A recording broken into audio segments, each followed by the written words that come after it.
Imagine being a giant of a man, with the weight of an entire football team's expectations resting on your shoulders. For Giovanni Manu, the Detroit Lions' second-year offensive lineman, this is a harsh reality.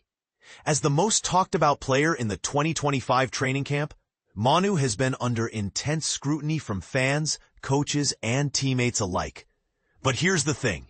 His performance has been a mixed bag, leading many to wonder if he's truly ready for the big leagues. Let's dive into the game film from the Lions' preseason matchup against the Falcons and see what we can learn about Manu's progress. One thing is certain. His journey is a fascinating case study in the ups and downs of NFL development. Manu's second training camp has shown noticeable improvement over his rookie summer, particularly in his base footwork and initial punch. This is likely due to his work with former NFL center LaCharles Bentley at the OL Performance Center. However, his good reps are still outnumbered by bad ones, which can be detrimental to the offense. For instance, in team drills, when Aiden Hutchinson or Marcus Davenport beats Manu, the play is often allowed to continue, with the coaches simply taking note of the defensive win.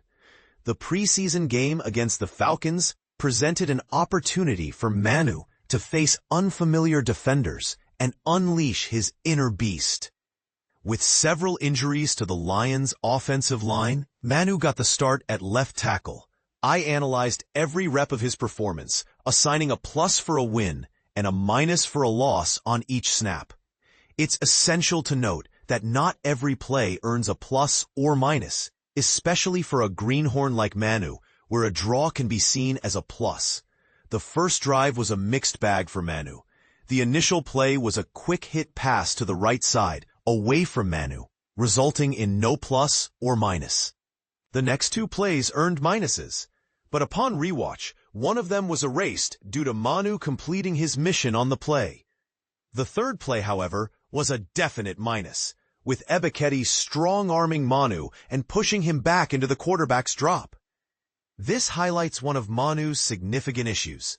His length can be a detriment due to his lack of quickness and confidence in using his long arms. As the game progressed, Manu showed flashes of brilliance, particularly in the second drive, where he earned 3 consecutive pluses. He demonstrated good hand placement, sustained strength, and nicely recovered his anchor after initially being beaten by Ebiketie.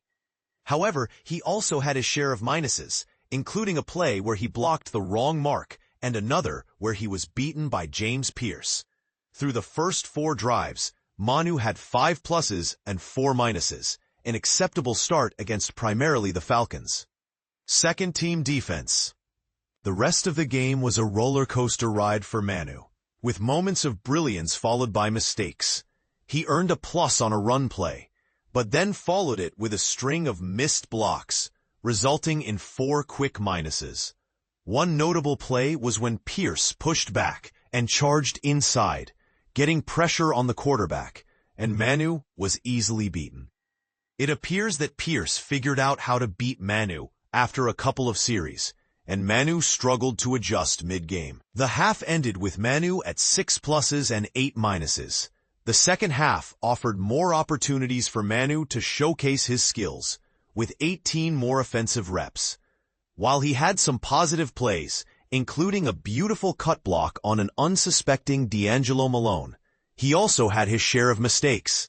He almost completely whiffed on an inside run block and quit blocking on a run play that bounced back to his side. The final tally for Manu was 9 total pluses and 15 minuses in 48 snaps.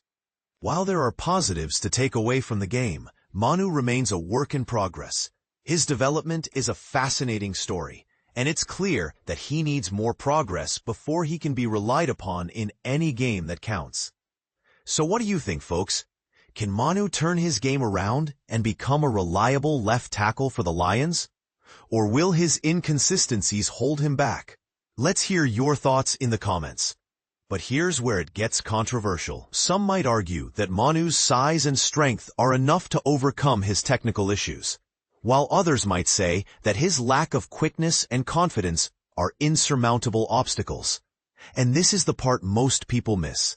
The NFL is a league of nuances. where the smallest details can make all the difference.